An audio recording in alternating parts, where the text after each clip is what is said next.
여러분 한 주일 동안 안녕하셨습니까? 저희 상해빛 방송에 오신 것을 다시 한번 환영합니다. 교회에서 자주 이 성령의 불에 침례란 말들을 하는 것을 듣습니다. 여러분, 이 성령의 불의 침례를 받았다고 하는 자들을 우리 또 가끔 만납니다. 여러분, 그것이 무엇을 의미하는 것일까요? 무슨 뜨끈뜨끈하고 정말 열이 나는 그런 경험을 하는 것일까요? 아니면 어떤 환상적인 놀라운 경험을 하는 것일까요? 계시를 받는 것일까요? 무엇을 의미하는 것일까요? 여러분, 사도행전 19장 1절과 2절을 보면 다음과 같은 말씀이 있습니다. 아볼로가 고린도에 있을 때에 바울이 윗지방으로 다녀 에베소에 와서 어떤 제자들을 만나 가로되 너희가 믿을 때 성령을 받았느냐? 그러되 아니라 우리는 성령이 있음도 듣지 못하였느니라. 그렇게 기록한 것을 우리가 발견할 수 있습니다. 여러분, 그들은 성령의 경험을 했던 사람들입니다. 그러니까 회개했죠. 성령의 은혜가 없으면 우리가 회개할 수가 없지 않습니까? 그러나 성령의 역사를 경험하고도 성령의 역사에 대해서 잘 모르고 있었다 그 말입니다. 그런데 반면에 어떤 사람들은 성령의 역사를 경험했다고 하면서도 성경적이 아닌 자기의 감정적인 경험을 가지고 성령의 역사라고 부르는 사람들도 있습니다. 또 좀 더 나가서 어떤 경우에는 말이죠, 마귀의 역사를 경험하면서 마치 거룩한 성령의 역사처럼 말하는 자들도 있다 그 말입니다. 자, 그러면 이 어떠한 경험이, 어떠한 이 개인의 경험이 성령의 불의 침례를 받는 경험이겠습니까? 이 흥미있는 문제를 오늘 같이 연구해 보도록 하겠습니다. 성경에 제일 먼저 등장하는 하나님의 역사는 성령의 역사인 것을 우리가 볼 수가 있습니다. 여러분, 창세기 1장 2절 보시면 이렇게 말씀되어 있는 것을 보셨습니다. 여러분, 창세기 1장 2절이죠. 땅이 혼돈하고 공허하며 흑암이 깊음 위에 있고 하나님의 신은 수면 위에 운행하시니라 그랬어요. 땅이 혼돈하고 공허하며 흑암이 깊음 위에 있고 하나님의 신은 누굽니까? 성령께서는 수면 위에 운행하시니라. 성령께서 이 지구를 창조하시기 위해서 준비하시고 계시는 그런 모습을 성경에 기록했단 말입니다. 그래서 사실은 이 성경에서 제일 먼저 등장하는 하나님은 성령의 임재가 제일 먼저 기록되어 있는 것을 우리가 볼 수 있어요. 또한 성령께서는 우리의 구원을 위해서도 이 지구상을 창조하실 때도 미리 사전 준비를 하시는 분으로 등장되어 있고, 또한 성령께서 우리 개인들의 구원을 위해서, 우리 마음을 준비하시기 위해서, 구원하시기 위해서, 또 성경을 기록해 주시기 위해서 그렇게 사전 준비를 하시는 분으로 우리가 이해할 수 있는 것입니다. 우리가 읽고 구원받을 수 있는, 진리를 깨달을 수 있는 진리, 이 성경 말씀을 성령께서 감동하여서 기록해 주시지 않았습니까? 또한 예수 그리스도를 이 땅 위에 탄생케 해주신 분이 바로 성령이십니다. 또한 성령은 우리에게 죄를 책망하고 깨닫게 해주는 것입니다. 그렇죠? 성령께서는 우리에게 의와 죄와 또 장차오는 심판에 대해서 우리를 깨닫게 하신다고 예수께서 말씀을 하시지 않습니까? 또한 성령께서는 우리를 모든 진리로 인도해 주시는 분이라고 성령께서 말씀했습니다. 진리를 이해케 해주시고 깨닫게 해주신단 말입니다. 그것이 바로 보혜사의 역할이죠. 예수께서 말씀하기를 내가 너희를 떠나가는 것이 너희에게 더 유익하다. 왜? 내가 너희와 항상 이렇게 함께 있을 수 없으니까. 성령이 오시면 너희를 모든 진리로 인도할 것이고 내가 너에게 이런 모든 말을 깨닫게 할 것이라고 또 생각나게 해 주실 것이라고 말씀을 하는 것입니다. 여러분, 이 보혜사의 뜻은 곁에 서서 위로하고 인도해 주는 분, 그런 뜻입니다. 성령께서는 우리의 보혜사 성령이신 것입니다. 우리는 성령의 역사 없이 구원을 받을 수가 없어요. 여러분은 성령을 받아야 합니다. 여러분, 우리는 성령을 받아야 합니다. 성령의 은혜를 달라고 매일 기도해야 할 것입니다. 그런데 성경에서 말하는 성령의 불의 침례란 무엇을 말하는 것일까요? 성령께서 우리에게 불의 침례를 주신다. 무엇을 의미하는 것일까요? 여러분 침례 요한은 이렇게 말했습니다. 마태복음 3장 11절에 다음과 같은 말씀을 기록한 것을 우리가 볼 수 있어요. 마태복음 3장입니다. 3장 11절 보면 다음과 같은 말씀을 기록해 주셨습니다. 나는 너희로 회개케 하기 위하여 물로 침례를 주거니와 내 뒤에 오시는 이는 나보다 능력이 많으시니 나는 그의 신을 들기도 감당치 못하겠노라. 그는 성령과 불로 너에게 침례를 주실 것이요. 그랬어요. 여러분 침례 요한이 말씀하기를 나는 너에게 물로 침례를 준다. 하지만 내 뒤에 오시는 이는 메시아 예수께서는 너에게 성령과 불로 너에게 침례를 주실 것이다. 그렇게 예수님을 소개했습니다. 예수님의 사역을 그렇게 불의 침례로 상징했단 말입니다. 여러분 물의 침례는 무엇입니까? 물의 침례는 겉을 물로 씻는 것을 의미하죠. 그렇죠? 물은 몸의 때를 씻는 것처럼 말이죠. 그렇죠? 물은 몸의 때를 씻습니다. 비누로 해서 이제 때를 씻죠. 그러나 불은 어떻게 합니까? 태웁니다. 불은 태워요. 겉만 아니라 속까지 태워서 변형시켜 버리는 것을 의미하는 것입니다. 그러므로 불과 같은 성령의 역사는 우리 속에 있는 죄를 태우는 역사예요. 그래서 변형시키는 역사입니다. 물로 씻어서 무엇을 바꿀 수 없습니다. 그러나 불로 태우면 그 모양까지 바뀌어져 버려요. 우리가 지은 과거의 죄들을 용서하시는 은혜를 물의 침례, 즉 물로 씻는 것으로 죄를 용서하시고 씻어주는 것으로 표상했습니다. 하지만 성령의 불의 침례는요, 그러한 죄를 우리 마음속에서 태워서 다시는 그런 죄 가운데 빠져 종노릇하지 않게 하시는 능력의 역사를 말하는 것입니다. 여러분, 그러므로 이 불의 침례를 주는 것은 무엇이냐 하면 우리를 바꾸어 주시고 변화시키시는 걸 말하는 것입니다. 우리의 온전한 거듭남을 말하는 것입니다. 죄의 파워에서 해방시키는 것을 말하는 것입니다. 우리 속에 찌들려서 꽁꽁 숨어있던 죄의 파워를 녹여서 내는 것을 말하는 것입니다. 죄를 찾아내어서 깨닫게 하시고 꿰뚫어 보고 회개케 하여서 정결케 태워버리시는 역사를 상징하는 것이지요. 여러분이시여, 여러분은 이 불의 침례를 받으셨습니까? 성령의 불의 침례 말이에요.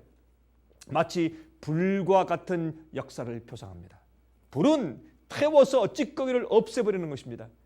그러한 경험을 해야 우리가 성령 안에서 의로운 생활을 살 수 있고 우리 마음 가운데 의로운 양심을 가질 수 있고 우리가 참으로 거듭난 생활을 살 수가 있는 것입니다. 죄의 파워가 더 이상 우리를 주관할 수가 없는 것입니다.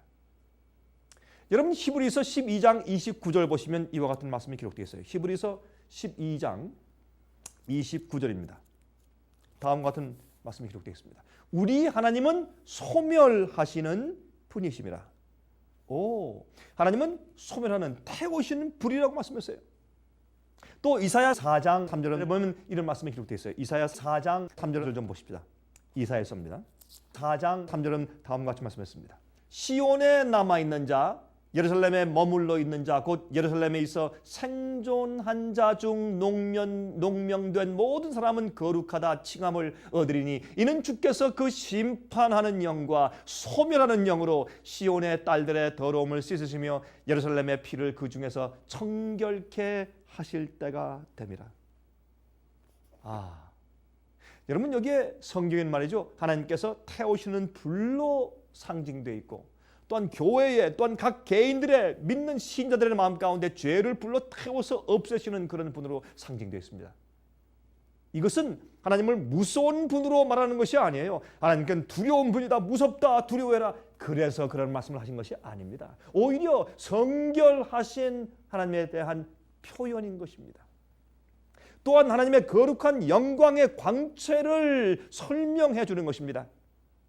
여러분 하나님께는 말이죠, 죄가 용납될 수가 없습니다. 죄를 태우시는 하나님이십니다. 성경은 하나님의 임재를 불로 태운다고 말씀하고 있어요. 여러분 에덴 동산의 동편에 나타났던 화염검, 하나님의 임재죠. 아브라함에게 나타났던 화염, 불이 내려와서 아브라함이 이렇게 반쪽씩 잘라서 이렇게 재물을 이제 나눠 놓았죠. 그 사이를 불기둥으로 와서 태우고 지나가신 하나님. 모세가 보았던 가시떨기 나무에 붙는 불, 또 시내산 위에서 이 십계명을 받을 때 하늘에서 내려온 시내산 위에 불, 영광의 광채, 또 광야에서 이스라엘 백성들을 인도한 불기둥, 또 성소의 지성소 안에 있는 쉐키나 영광의 불, 엘리야가 기도할 때 갈멜산에 내려왔던 하나님의 불, 이사야가 계시 가운데 보았던 불, 엘리야의 승천할 때 그를 썼던 무엇이요? 불수레. 오순절날 기도하는 120명에게 내렸던 오순절의 불, 성령의 불, 혀 같은 모양의 불이 내려왔죠. 이런 것은 다 하나님의 임재였습니다. 하나님의 인정하심의 표였습니다. 죄인은 말이죠, 죄를 여전히 가지고 하나님께 나갈 수가 없습니다. 여러분들이시요, 주님께서 우리 죄를 용서해 주시는 이유가 어디 있겠습니까? 계속해서 똑같은 죄를 지으며 살려고요? 아닙니다. 우리에게 죄를 용서해 주시는 이유는 다시는 그런 죄에 빠져서 죄의 종로로 타지 말라고 해서 주신 것입니다. 용서 의미가 거기 있죠. 우리가 똑같은 죄에 빠져서 계속 산다면 우리를 용서하시는 의미가 어디 있습니까? 매일 용서했다가 지웠다가 또 썼다가 지웠다 썼다 지웠다 썼다, 그게 무슨 소용이 있겠습니까? 여러분이시요, 우린 진실로 죄에서 용서를 받아야 합니다. 진실로 여러분 용서받은 상태는 무엇인 줄 아십니까? 그 죄를 승리하는 것입니다. 우리가 연약하여 쓰러질지 모르겠습니다. 그러나 우리가 그 죄를 지으려는 마음과 동기를 가지고 있지 않습니다. 왜? 죄를 진심으로 용서받고 죄를 정말 회개해서 죄를 미워하는 마음을 가지게 되었기 때문에 그렇습니다. 여러분, 죄를 태워버리는 성령의 경험을 우리가 가져야 합니다. 예수님께서는 우리에게 불로 침례를 주는, 성령의 불로 침례를 주는 분이라고 성경은 설명합니다. 여러분, 불의 성격이 무엇입니까? 불의 성격이 무엇이에요? 첫 번째, 불은 모든 것을 드러냅니다. 그렇죠? 고린도전서 3장 13절부터 15절 좀 보십시다. 고린도전서 3장 13절부터 15절까지 있는 말씀 가운데 이런 말씀이 기록되어 있습니다. 한번 보십시다. 3장 13절부터 15절. 각각 공력이 나타날 터인데 그날이 공력을 밝히리니 이는 불로 나타내고 그 불이 각 사람의 공력이 어떠한 것을 시험할 것입니다. 만일 누구든지 그 위에 세운 공력이 그대로 있으면 상을 받고 누구든지 공력이 불타면 해를 받으리니 누구나 그러나 자기는 구원을 얻되 불 가운데서 얻는 것 같으리라 그랬습니다. 여러분이시요, 우리가 말이죠, 우리가 아무리 이 세상에서 많은 것을 한다고 할지라도, 우리가 경건하다고 할지라도 다 주님의 불로 다 태워짐 받고 우리의 공로는 아무것도 아니에요. 우리가 한 것은 아무것도 아니에요. 겨우 우리만 구원받게 돼요, 여러분. 불로 우리의 모든 것들이 태워져야 합니다. 나의 교만심, 이기심, 나의 평판을 좋아하는 것들, 내 우상들 전부 태워서 없어져야 돼요. 여러분, 불은 무엇보다 빛을 냅니다. 우리가 성령의 은혜를 받으면 결국에는 하나님께서 우리를 보시는 것처럼 우리 자신을 보게 돼요. 성령의 불이 우리 마음을 태우면서 그 빛이 우리 영혼 속에 들어오면 하나님께서 우리 자신을 보시는 것처럼 우리 자신을 깨끗하게 보게 돼요. 그때 우리가 진실로 회개하고 우리의 부족함을 느끼게 됩니다. 그러므로 철저하게 회개하게 되는 것입니다. 죄된 자기 자신이 미워지는 것입니다. 죄가 미워지는 것입니다. 죄된 자기 자신이 미워지고 죄를 고백하고 싫어하게 되는 것입니다. 그래서 우리가 부르는 찬송가 중에서 불과 같은 성령님 우리 중에 계시고, 그 찬송인 것입니다. 그 후렴이 어떤 가사가 있습니까? 불로 충만하게 앞서서 성령의 불로 충만하게 채워 주시옵소서. 여러분들 정말 그 찬송의 의미를 알고 부르십니까? 여러분, 왜 성경을 읽을 때, 기도할 때 성령께서는 여러분의 마음을 비추어 주시는 것입니다. 죄를 계속해서 점진적으로 우리 마음 가운데 드러내 주십니다. 그때 우리가 주님의 인도를 따라서 계속적으로 나가면서 우리가 계속적으로 회개하여 정결함에 나아야 할 것입니다. 성령의 불로 태우시는 침례를 받으셔야 합니다. 두 번째입니다. 불의 특징 가운데 두 번째입니다. 불은 찌꺼기와 불순물을 태웁니다. 불은 겉 모양을 태울 뿐더러 그 속에 있는 찌꺼기와 불순물을 태워버립니다. 여러분 에스겔서 24장입니다. 에스겔서 24장 보시면 이런 말씀이 기록되어 있어요. 11절입니다. 가마가 빈 후에는 숯불 위에 놓아 뜨겁게 하며 그 가마에 놋을 달궈서 그 속에 더러운 것을 녹게 하며 녹이 소멸하게 하라 그랬어요. 이건 무슨 말이에요? 그 속에 불로 태워서 그 속에 있는 모든 것을 다 태워서 깨끗이 정력 없애라 그런 말입니다. 말라기 3장 2절 3절입니다. 여러분 구약의 제일 마지막 성경이죠. 말라기 3장 2절과 3절은 다음과 같이 말씀했습니다. 그의 임하는 날을 누가 능히 당하며 그의 나타나는 때에 누가 능히 서리요. 그는 금을 연단하는 자의 불과 표백하는 자의 잿물과 같을 것이라. 그가 은을 연단하여 깨끗게 하는 자같이 앉아서 레위 자손을 깨끗이 하되 금, 은같이 그들을 연단하리니 그들이 의로운 제물을 나 여호와께 드릴 것이라 그랬어요. 여러분이시요, 은을 깨끗게 하는 자같이 앉아서 무슨 말입니까? 이 앉아서 하는 것은 급하지 않단 말이에요. 천천히 주님께서 끝까지 그 일을 하세요.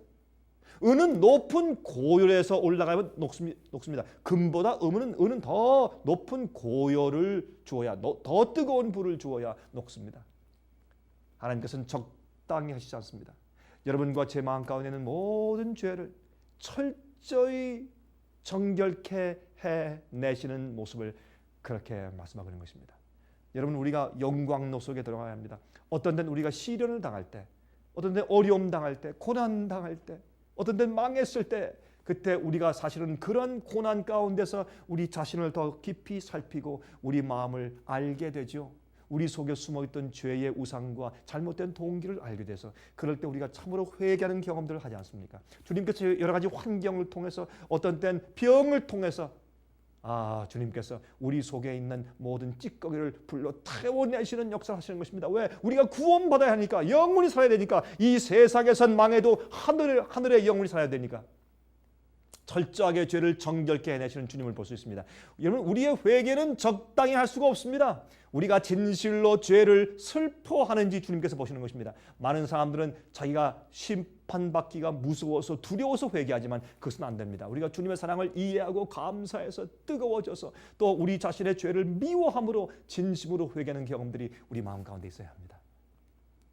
우리가 하늘에 가서 거룩한 자들과 함께 살기에 맞지 않는 모든 죄들을, 천사와 함께 살기에 맞지 않는 모든 죄들을 태우시는 성령의 역사를 불의 침례라고 말하는 것입니다. 그것이 성령의 불의 침례입니다. 그래서 예수께서 불의 침례를 주시는 분으로 설명되어 있는 것입니다. 이런 불에 대한 특징의 세 번째입니다. 불은 무엇을 합니까? 불은 내적으로 정결케 합니다. 물은 바깥을 씻습니다. 그러나 불은 안에 있는 것도 정결케 태우는 것입니다.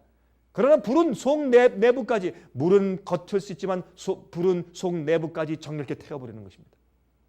여러분, 금속에 있는 불순물은요, 씻어낼 수가 없습니다. 여러분, 이 광산에서, 금광에서 말이죠, 금을 캐내 보십시오. 처음엔 금처럼 보이잖아요. 그저 약간 누르끼리한 그런 모습이 좀 보이긴 하지만 그냥 보통 돌이에요. 시커먼 것들도 있어요. 그것을 영광로 속에 넣어서 녹여서 거기에 섞여있는 모든 불순물을 전부 다 녹여내버려야 순수한 금만 나오는 것입니다. 오랜 동안 금 속에 같이 붙어있던 불순물들은 마치 금의 일부인 양 함께 지내왔습니다. 그러나 이제 뜨거운 불을 가하면 그 찌꺼기가 녹아내리는 것입니다. 순금만 남는 것입니다. 여러분, 우리 속에 우리의 죄의 성질과 죄의 품성들과 죄의 우상들과 모든 죄의 습관들이 그저 난 그저 죄인이니까 이렇게 살 수밖에 없다 하고 우리 속에 마치 우리 생의 일부인 양, 항상 나인 양 그렇게 함께 살아왔습니다. 그러나 여러분이시여, 성령의 불에 침례를 받으면 그 모든 것들이 우리 속에서 녹아져 나갑니다. 이 죄는 망치와 끌로 제거할 수 없습니다. 성령의 불로만 할 수 있습니다. 예수님의 사랑을 깨닫고 감동을 받을 때만 가능합니다. 사랑의 교훈과 책망만으로만 안 됩니다. 교만과 이기심과 허영과 악한 성격들과 원망과 시기와 질투와 미움과 쓴뿌리와 육신의 정욕과 세상을 사랑하는 마음과 돈을 사랑하는 마음 등등, 이러한 것들은 채찍만 가지고 안 됩니다. 십자가의 사랑에 큰 감동을 받고 성령의 불에 침례받을 때 우리가 정말 죄를 미워하고 우리가 후회하고 회개하면서 주 앞에 돌아와 성령의 뜨거운 불에 침례받으면서 내 속에 있는 모든 그런 것들이 불러 태워져 정결케 되는 것입니다. 녹여져 나오는 것입니다. 불순물들이 나오는 것입니다. 이렇게 성령의 불의 침례를 참으로 받지 못한 자들은 인침받을 수 없고 그런 자들은 한 명도 하늘에 가지 못할 것입니다. 하나님의 성령의 힘만이 이것들이 가능합니다. 우리의 시련과 고난의 불들은 바로 우리 마음속에 있는 것들을 드러내시기 위한 주님의 역사인 것입니다. 여러분들이시여, 우리가 어려운 고통 중에서 시련 중에서도 주님의 사랑을 볼 수 있는 것입니다. 여러분 가운데 혹시 고난 가운데 있는 분이 없습니까? 주님의 사랑을 오히려 발견케 되시기를 바랍니다. 하나님의 형상이 아름답게 반사될 때까지 우리 속에 있는 것들이 태워져야 돼요. 그렇죠? 여러분, 스가랴서 13장 9절입니다. 스가랴서 13장 9절입니다. 이렇게 말씀되어 있습니다. 내가 그 3분의 1을 불 가운데 던져 은같이 연단하며 금같이 시험할 것이라. 그들이 내 이름을 부르리니 내가 들을 것이며 나는 말하기를 이는 내 백성이라 할 것이요 그들은 말하기를 여호와는 내 하나님이라 하리라 그랬습니다. 다가 아니에요. 성령의 불로 태움받고 정결케 받고 녹아내는 그런 시련 받는 사람들은 다가 아닙니다. 그러나 정말 알곡들, 주님의 뜻대로 살려는 사람들, 그런 자들에게 주님께서 성령의 불의 침례를 주어서 태움받는 경험을 하실 것입니다. 어떤 땐 우리가 고통스러울 것입니다. 그러나 주님께서 정결케 하시는 주의 역사를 저지하지 말고 주 앞에 순복하십시오. 주 앞에 굴복하십시오. 이러한 죄에서 정결케 된 백성들, 이렇게 죄에서 정결케 된 성령의 경험을 한 사람들에 대해서 요한계시록은 이렇게 말했습니다. 요한계시록 14장 4절과 5절. 이 사람들은 여자로 더불어 더럽히지 아니하고, 다시 말해서 더러운 음녀와, 다시 말해서 잘못된 바벨론의 가르침을 가르치는 거짓된 타락한 교회와 더럽히지 아니하고, 잘못된 오류에 취하게 하는 바벨론의 포도주에 취하지 아니하고 거기에 더럽히지 아니하고 정절이 있는 자라. 어린 양이 어디로 인도하든지 따라가는 자며 사람들 가운데서 구속을 받아 처음 익은 열매로 하나님과 어린 양에게 속한 자들이니 그랬습니다. 이 땅에서 예수께서 인도하신 대로 어디든지 따라갔다 말입니다. 순종했다 그 말입니다. 그래서 그 입에 거짓말이 없고 흠이 없는 자들이더라 그랬습니다. 여러분, 입에 거짓이 없다는 것은 무엇을 말합니까? 마음이 순결해졌단 말입니다. 우리의 말은, 입에서 나오는 말은 우리 마음속에 있는 생각의 발로와 표현이죠. 그래서 입이 거짓이 없고 순결하다, 무슨 말입니까? 마음이 깨끗한 것을 상징하는 말입니다. 죄를 다 씻었을 뿐만 아니라 태워서 죄의 파워가 내 속에서 사라졌습니다. 그래서 흠이 없게 된 사람들, 이러한 자들이 성령의 불의 침례를 받은 자들입니다. 이것은 내적 성품의 정결함을 말하는 것입니다. 그런데 요즘 말이죠, 이러한 성령의 침례를 마치 육신적인 뜨거운 경험 또는 감정적인 뜨거운 경험으로 생각하고 그러한 황홀한 개인적인 감정의 느낌들을 기대하면서 기도하는 사람들이 많이 있습니다. 여러분, 그렇게 할 때 마귀에게 미혹당하게 될 수 있습니다. 성령의 불의 침례란 이미 회개하고 침례를 받은 신자가 성령의 감화와 능력으로 죄의 온전한 정결의 경험을 받는 것을 의미합니다. 그것은 내적인 성령의 경험입니다. 여러분, 지금 사탄의 거짓 성령의 경험들과 이상한 초자연적인 일들로 사람들을 마귀가 지금 많이 미혹하고 있습니다. 그래서 어떤 개인적인 황홀한 감정의 느낌을 사람들은 성령의 불의 느낌이라고 생각해요. 외적인 눈에 보이는 것들로 생각합니다. 예수님 계실 당시도 마찬가지였습니다. 참된 성령은 보이지 않게 조용히 성품을 준비시키고 있습니다. 여러분, 그 경험을 이해하셔야 합니다. 여러분, 그래서 사도 바울은 말이죠, 에베소 1장 13절에 말씀하기를 그 안에서 너희도 진리의 말씀 곧 너희의 구원의 복음을 듣고 그 안에서 또한 믿어 약속의 성령으로 인치심을 받았으니 그랬고, 디모데후서 2장 19절에 말씀하기를 그러나 하나님의 견고한 터는 있었으니 인침이 있어 일러스되 주께서 자기 백성을 아신다 하며 또 주의 이름을 부르는 자마다 불의에서 떠날지어다 하였느니라 그랬어요. 인치는 것은 하나님의 소유라고 인정을 받는 것이에요. 도장을 찍을 때 밀초의 도장을 한참 누르고 있는 것처럼 하나님의 백성을 계속 자세히 바라볼 때의 그 형상, 하나님의 성품을 잘 바라보면 그 형상으로 우리가 변하게 되죠. 하나님께서 자기 백성을 아신다 그랬습니다. 어떻게 아십니까? 불의에서 떠난, 죄에서 떠난 자들을 안다 그 말입니다. 여러분이시여, 죄는 버려야 합니다. 죄는 태워져 없어짐을 당해야 합니다. 여러분, 그런 경험을 하는 자가 인침받은 자입니다. 죄를 태워버린 경험하는 자. 그래야 성령의 정결의 경험을 위하여서 우리가 기도할 수가 있게 되는 것입니다. 여러분, 성령의 불에 침략받으셨습니까? 여러분, 죄에서 떠나는 경험을 하셨습니까? 참된 성령의 불의 경험을 이해해야 합니다. 여러분, 베드로 생각해 보시죠. 베드로는 직업을 다 버리고 예수를 쫓았습니다. 그러나 그가 자기 속에 있는 죄를 다 굴복하지 못했습니다. 자기가 예수를 욕하면서 부인할 정도의 그런 죄의 힘이 아직도 자기 속에 있는 것을 몰랐습니다. 그런 자신과 우상이 있는 것을 몰랐습니다. 그러나 나중에 그가 깨달았습니다. 성령의 불에 침략받았습니다. 정결케 되었습니다. 진정한 회개를 하게 되었습니다. 복음의 능력을 그가 이해했습니다. 오순절의 성령을 그가 받았지 않습니까? 여러분이시여, 우리도 성령의 불에 침례를 받도록 해야 할 것입니다. 제가 다음 주 이 시간 다시 뵙겠습니다.